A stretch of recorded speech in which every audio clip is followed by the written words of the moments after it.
Hello and welcome to the Consistency Project with E.C. Sinkowski. My name is Patrick Cummings, and every week I have the distinct pleasure of presenting E.C. with one of your questions on subject matters that range from nutrition to fitness to the choices we can all make to live a healthier, more functional life. By exploring both the principles at play and the tactics worth carrying out as a result, our aim is to get us thinking, to get us moving, and to get us all taking consistent action toward optimizing our well-being. Thank you so much for tuning in. How are you doing, EC? Great. How are you? I'm fantastic. Today we're going to talk about accountability. You posted something on Instagram a few, weeks, months now. And I want to start there. And the post was, you said, how do you develop self-accountability? You make a different decision. It's that simple.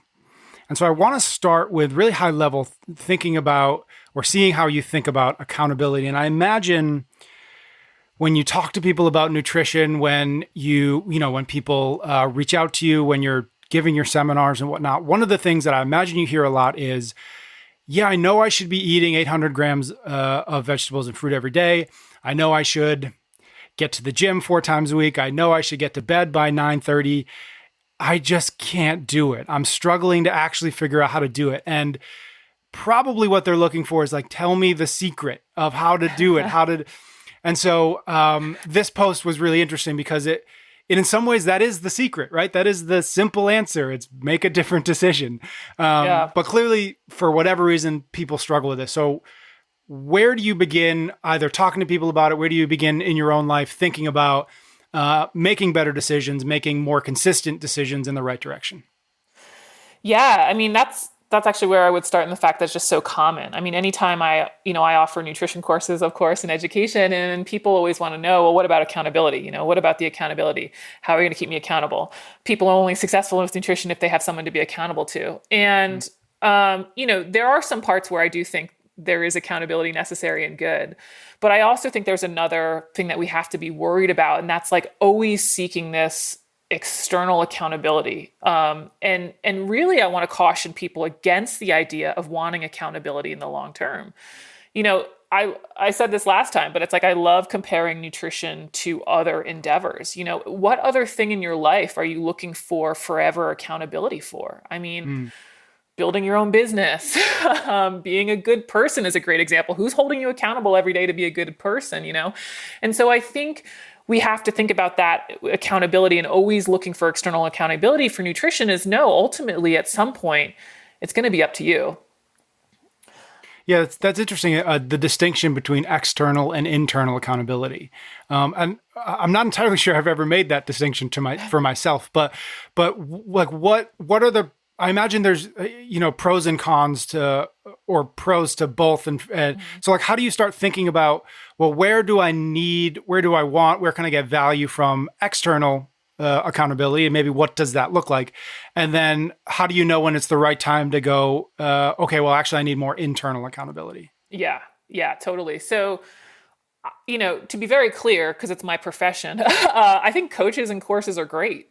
I also have a few degrees. It's like, I love education. That's awesome. Like, I don't want to put that down at all. There's certainly a time you might have a specific goal. I don't know, maybe you're doing a physique competition for the first time.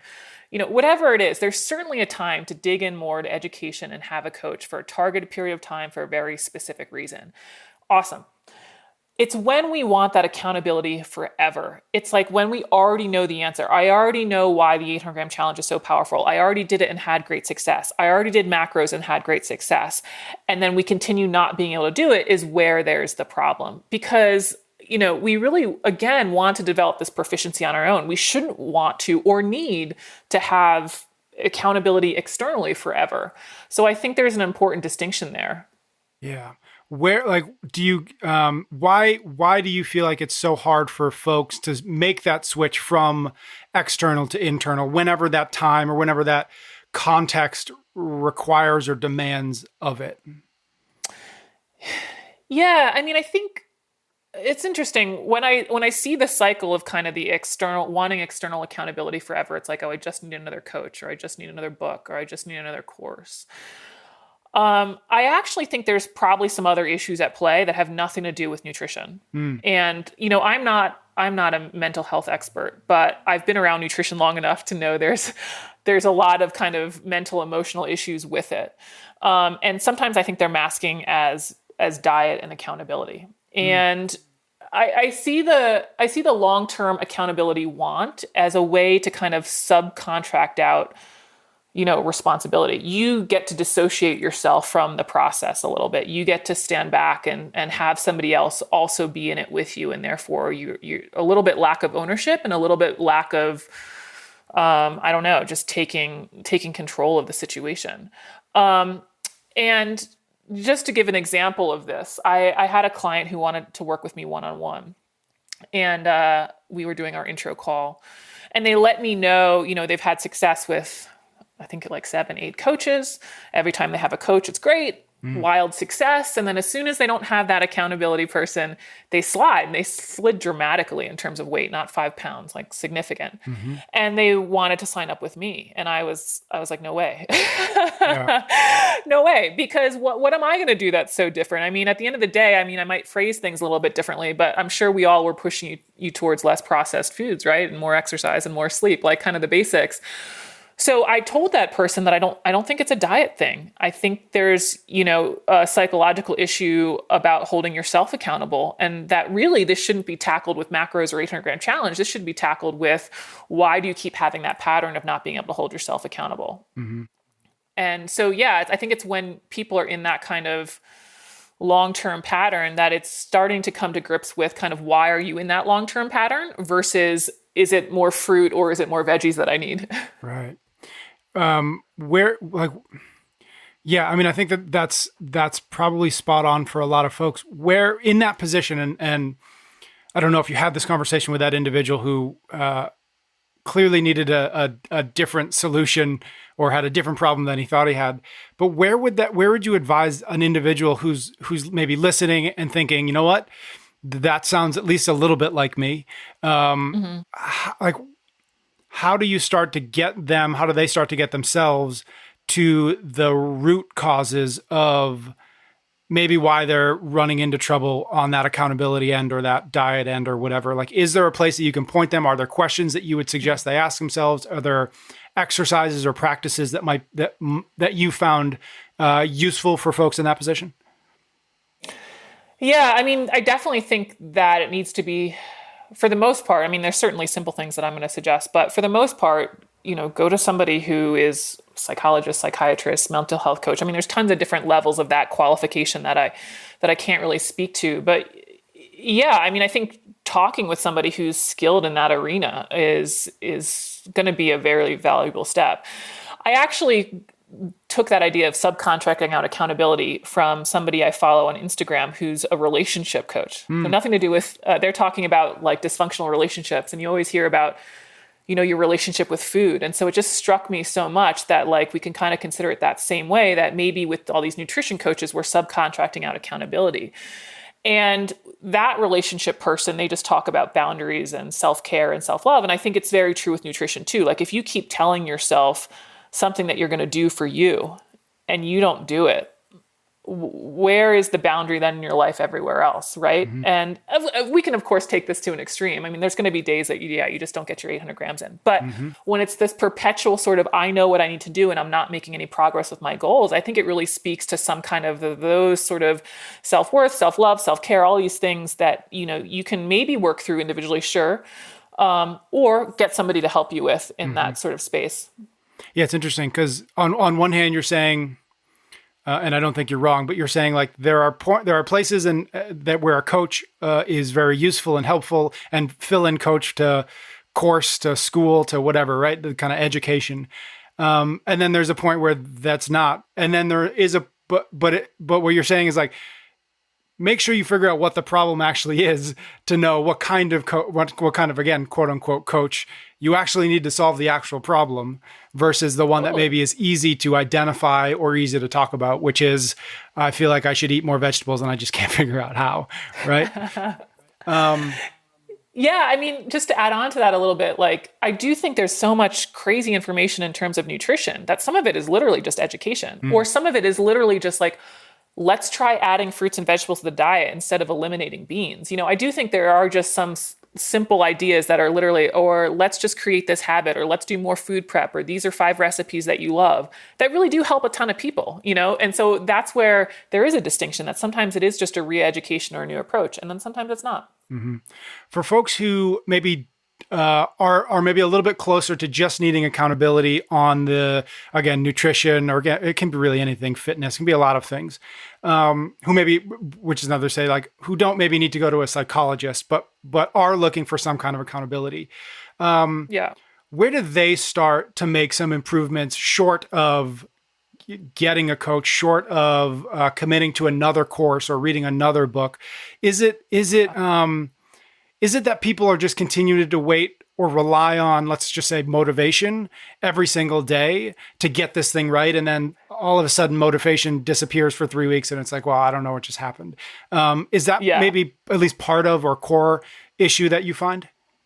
Yeah, totally. I mean, I think it's like, yeah, I'm just not motivated to do this, or I need the motivation. And I think that's what the external accountability is in some cases. It provides people motivation to do something. And I think something that's really important to understand is motivation is not reliable. I mean, gosh, you cannot wait for motivation. Oh man, there's so many people that are successful, that they're successful because they just showed up every day, not because they were motivated. And I think sometimes there's a belief that, yeah, we have to wait till we're motivated to do something. And unfortunately, that's incorrect. We just have to get started. And I really see it as motivation comes especially for me, after I've seen results. Why am I so motivated to work out every day or whatever, 5 days a week since, middle school? It's because because I know that I enjoy the effects of it. Right. But there's certainly not every day that I'm like, oh, I can't wait to get after those 100 burpees. Yeah. And so I think that's where people really should start focusing on what to do next. It's habit change. And once you have that habit in place, you're not relying on motivation. You're not waiting for it. On some days you are going through the motions, and other days you're motivated. Absolutely. Yeah, but it's really not about waiting for this external, like, I'm going to feel so great to get things going. And again, love those life analogies. There's so many things in life that, you just do because you have to, or there's a good result from it. Mm-hmm. What about, especially when we think about really all health in general, but nutrition, fitness, stuff like that. Where do you see the value of understanding like the deeper reason why you're doing it? Kind of like what you just said, but like, you like the way it makes you feel. A lot of people focus on diet and fitness because they like the way it makes them look. All these things. So these are in a large way, like those are kind of a short-term hack, right? If I focus on my six-pack, that's great because it'll probably lead me to the decisions I need to make. But the real value of, as like of eating well and moving often is. The real value comes in 10 years, 20 years, 30 years, 50 years, whatever. So where, if anywhere, do you feel like people need to understand or keep in mind those maybe much broader, much longer term, harder to really like quantify easily kind of goals in this thinking about like, well, how do I start to make better decisions today? Yeah. It's hard. It's a hard sell. I mean, it's sort of like, how do you convince your kid to study for the exams, and do well in school? It's like, it's that investment analogy. How do I convince people they should save for retirement? I think those goals are especially good early on when I think motivation is probably the lowest. It's once you start seeing results, I think then people are like, oh, I've got this habit and I can keep going. And a little bit of that, like, I want to be healthy for my kids, or I want to have the 6-pack abs, kind of falls away a little bit. It's in those early stages where having that long-term goal and the why, and it might actually be some level of external motivation or accountability, being around for your grandkids or whatever it is. And that's fine. And that gets you going. But ultimately then you start seeing success from yourself. You start having that confidence. And I think some of those kind of longer term investment analogies aren't as necessary because then you've already seen the results. Mm-hmm. What about short-term what can folks do? What do maybe you do short term to Yeah. the phrase in my head is like getting small wins, right? Getting Yeah. small wins on the road to those things that we just talked about, right? The you're healthy and fit and moving around when you're 80. What do you recommend for folks, if anything, as it relates to this idea of self accountability? Like, what can folks do to help build those better habits, to help stay consistent, to help make a better decision today and tomorrow and the next day? Anything? Yeah, for sure. I love the small wins. I think the first thing is, make sure they set themselves up for success. I Mm. mean, gosh, if you don't have ice cream in the house, it makes it a lot harder to eat the ice cream. So I think that home environment is key. And this is where, we have all these things about how to get, the six pack abs and the physiology right and our health forever. And then we have the psychology of food. And it comes down to so simple as like, don't keep crap in the house, right? Make your environment so it's easy for you to win. We know that motivation won't be there. So why trust ourselves that we're always going to be motivated? The other thing I love is, and I think I posted this other night on Instagram, it's like, I just got a small watermelon. It's like, summer is here. And it's like, if you cut that thing up right away and have it in the fridge, like you're going to reach for that just as much as you would reach for ice cream. I would anyway, because it's so delicious and all that stuff. But if it's just sort of like the pineapple and the watermelon are still in their cores, I mean, it's a harder decision when you're hungry. So there are some really easy things. Keep the environment clean. Make it easy for you to eat healthy. I even give those tips for like, how do you help your kids eat healthy? Make it really easy that when they open the fridge, there are options that they can just start snacking on. So that's step one.